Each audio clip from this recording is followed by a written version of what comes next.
Merci de vous retrouver sur La Voix du Sud pour ce rendez-vous d'information au sommaire de l'actualité. La délégation générale à l'entrepreneuriat rapide des jeunes et des femmes, la DRFJ, a regroupé les acteurs économiques du Sud à l'occasion de la journée dédiée à l'entrepreneuriat à Ziguinchor. Insalubrité au quartier Boucotte, les eaux stagnantes deviennent une véritable source d'inquiétude pour les habitants et les commerçants du marché Saint-Maur. Les organisations citoyennes donnent une alerte. Et puis à Kangalan, les élèves ont bénéficié d'un don de kits scolaires de l'association de la localité. Reportage de Arabiatou Diatta à suivre. Actualité internationale et les sports mettront fin à cette édition.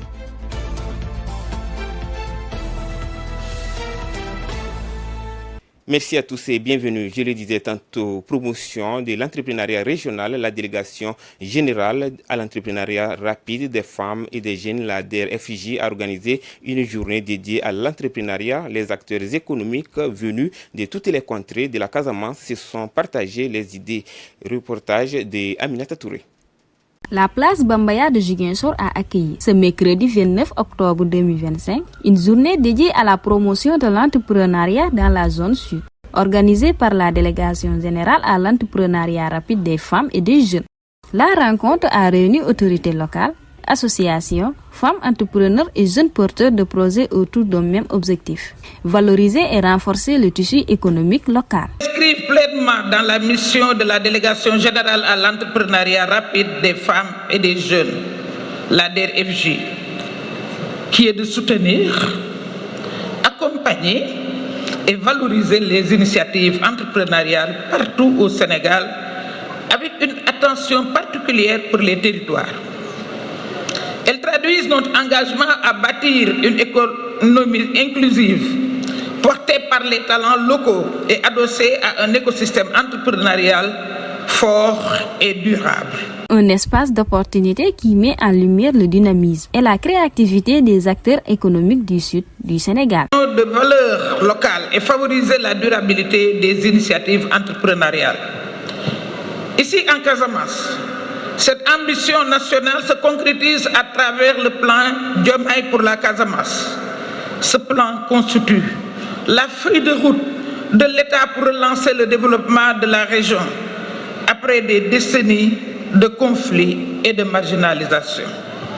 Il favorise le retour des populations déplacées, la reconstruction des infrastructures et l'autonomisation économique des jeunes et des femmes à travers l'agriculture, l'élevage, la transformation des produits locaux. Une vision qui fait de l'entrepreneuriat un véritable levier de croissance et d'autonomisation pour les jeunes et les femmes. Un entrepreneuriat ancré dans nos réalités, inspiré par nos traditions, mais tourné vers l'avenir. Les journées de promotion de l'entrepreneuriat s'inscrivent dans cette dynamique. Révéler les talents du Sud, connecter les entrepreneurs aux opportunités et structurer durablement l'écosystème entrepreneurial régional. Pendant ces 2 jours, la Casamance sera le cœur battant de l'entrepreneuriat sénégalais. Masterclass, bootcamp, intensif, session de réseautage, exposition des produits locaux, en particulier ceux développés par les bénéficiaires de l'ADER. Au-delà de la célébration, l'entrepreneuriat local n'est pas seulement une alternative, mais bien une voie essentielle vers un développement inclusif et durable en Casamance. Merci Aminata Touré pour ce reportage et également, je l'annonçais en titre, les eaux stagnantes deviennent une véritable source d'inquiétude pour les habitants de Boucotte et les commerçants du marché Saint-Maur. Les organisations citoyennes de Ziguinchor lancent un appel pressant aux autorités pour une action immédiate. Leurs propos sont recueillis par Alassane Guédiou. Aujourd'hui, on a remarqué que le marché de Boucotte est devenu un espace très encombrant. Aujourd'hui, l'insalubrité aussi qui règne. Et on est en train de demander à l'État et au chef de l'État de prendre en compte le marché de Boucotte qui doit être un marché de hors norme, un marché de développement. Aujourd'hui, on attend à l'État pour qu'il fasse ce marché-là un centre commercial. Parce que le marché ne peut plus accueillir le nombre de personnes qui se réveillent dans la région pour venir faire leur commerce ici. Pour cela aussi, l'insalubrité et le manque d'assainissement. Il y a un très grand manque d'assainissement au marché de Boucotte. Les eaux usées sortent par les rigoles et se divisent dans la rue comme ça. Les habitants marchent sur les eaux usées tous les jours et que tout le monde sait que les eaux usées peuvent amener des maladies. Cette eau stagnante qui est là, 12 mois sur 12, 24 heures sur 24 et 7 jours sur 7. Depuis 2019, personnellement, moi j'ai constaté que ces eaux-là ne bougent pas. La première chose que j'ai à dire concerne la mairie de Ziguinchor. Je voudrais leur dire que gérer un marché ne se limite pas à la collecte des taxes municipales quotidiennes. Gérer un marché, c'est mettre en place un assainissement. Parce que le marché de Ziguinchor, c'est un marché au-delà de la commune, mais un marché sous-régional. Vous n'êtes pas sans savoir que, au-delà de la commune de Ziguinchor, même certains habitants de la région de Sédhiou viennent s'approvisionner ici. Les habitants de la Guinée, ils viennent s'approvisionner ici. Les habitants, certains de la Gambie, viennent s'approvisionner ici. Donc ce marché-là n'est pas un simple marché communal. C'est un marché sous-régional qui mérite toute l'attention nécessaire de la part des autorités. Et puis les élèves de Kandialan ont bénéficié d'un don de kits scolaires. Le geste est de l'association de la localité qui appuie les personnes démunies. Reportage de Arabiatou Diatta. Ce dimanche 26 octobre 2025, l'association avec des sages de Kandialan qui œuvrent dans la solidarité et l'accompagnement des personnes démunies a organisé une cérémonie de don de kits scolaires aux élèves du quartier pour les accompagner dans leurs études. Au départ, on était organisé en AVEC. Et la mission première était de faire de l'épargne et du crédit. Mais à la deuxième année, nous avons introduit du social dans ce que nous faisons. Et l'idée nous est venue d'accompagner notre partenaire SOS qui est dans la protection de l'enfance. Et puisque nous sommes à la rentrée scolaire, nous nous sommes dit que nous allons accompagner les enfants vulnérables, les enfants qui sont dans des situations difficiles ou qui sont issus de familles orphelines.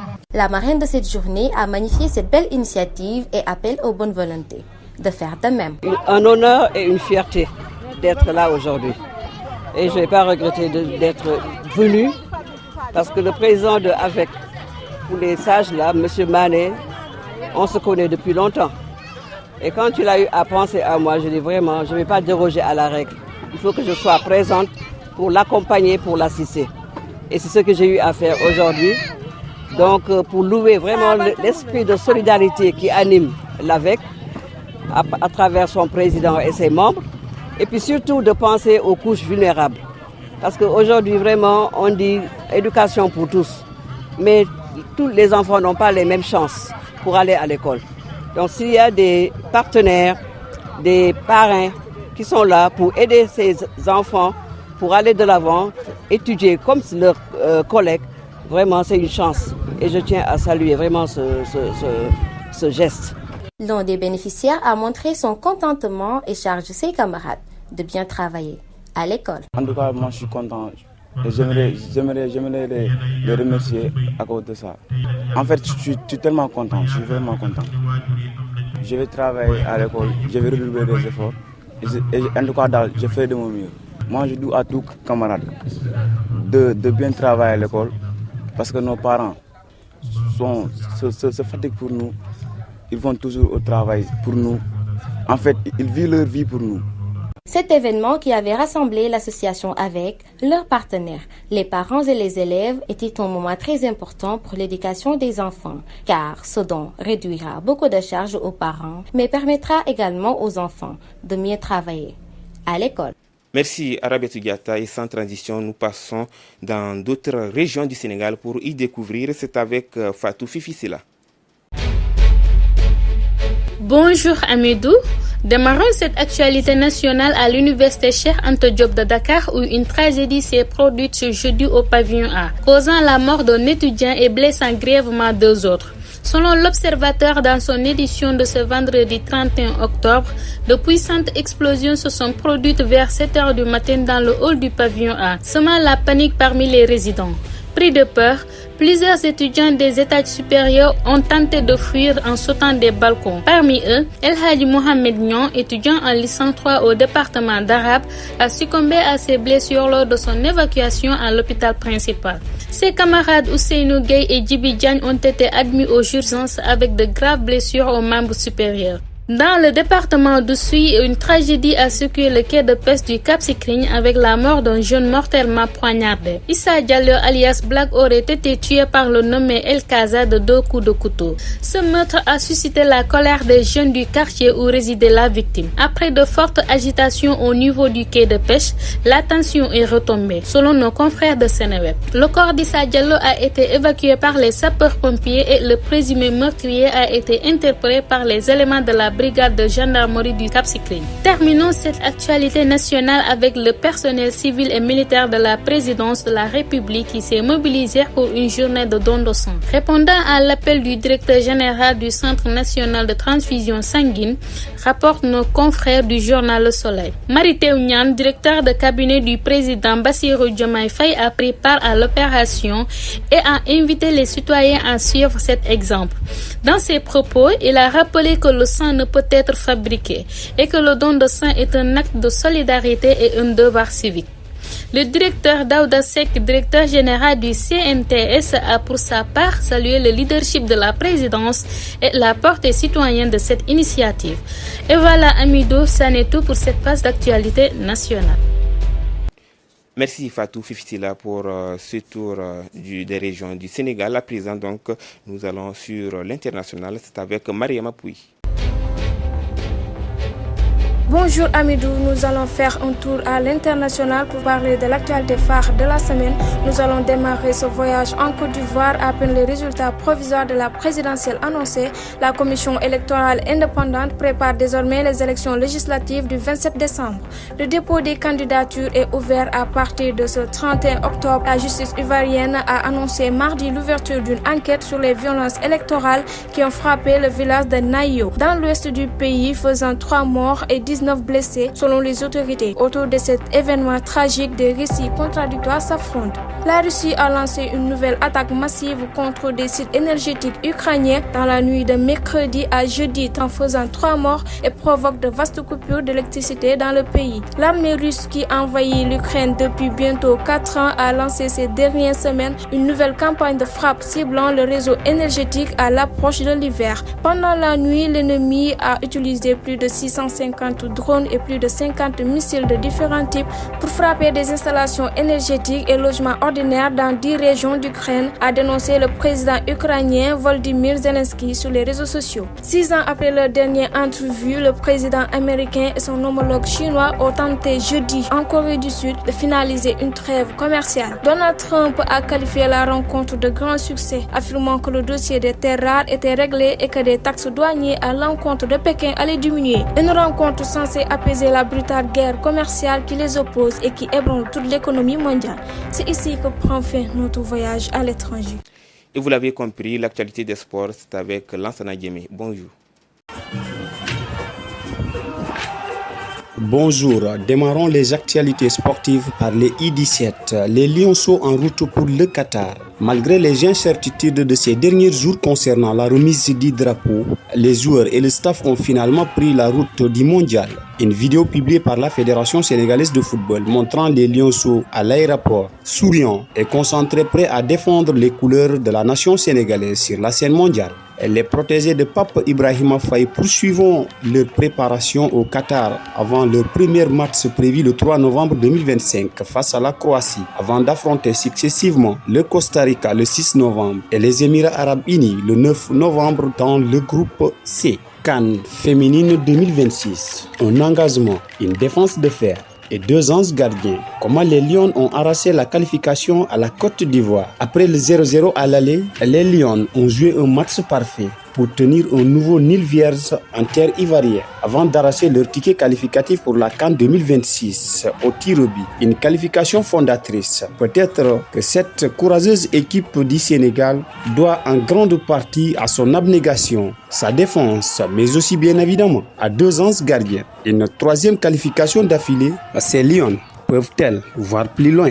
Réhabilitation du stade Demba Diop de Dakar. Plus de 2 ans et demi après le lancement des travaux, le stade Demba Diop de Dakar reste un chantier enlisé, loin d'être achevé, malgré une date de livraison fixée en juin 2025. Ce mercredi, une délégation de la FIFA, accompagnée du nouveau président de la Fédération sénégalaise de football, a effectué une visite d'inspection sur le site. Mais à ce jour, 4 mois après la date de livraison initiale, l'enceinte sportive qui devait faire peau neuve est passée à un autre niveau et loin du joyeux rêve. Un coût total du projet de réhabilitation, 7 milliards de francs CFA, pris en charge par la Fédération sénégalaise de football et la FIFA. A noter que le stade Demba Diop est maintenant un stade fédéral. Démarrage du championnat professionnel saison 2025-2026 de la Ligue 1 professionnelle de football sénégalais. Après une saison ratée du Casa Sport l'année dernière, les regards fixés, les attentes et les exigences sont nombreuses. Pour cette saison, le club fagnon de la Casamance reçoit l'ASC Cambérène pour son entrée en liste au stade Aline Sitoé Diatta de Ziguinchor ce dimanche 2 novembre 2025 à 16h30.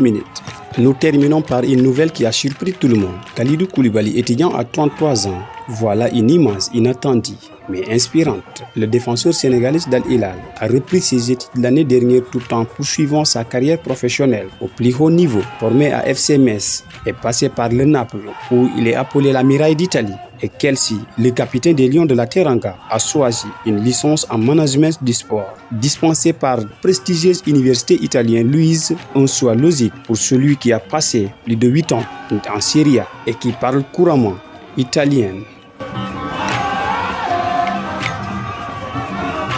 Merci Lansana Diémé pour ces informations sportives qui mettent fin à cette édition. On se retrouve la semaine prochaine. Merci à l'équipe technique de La Voix du Sud. L'information continue.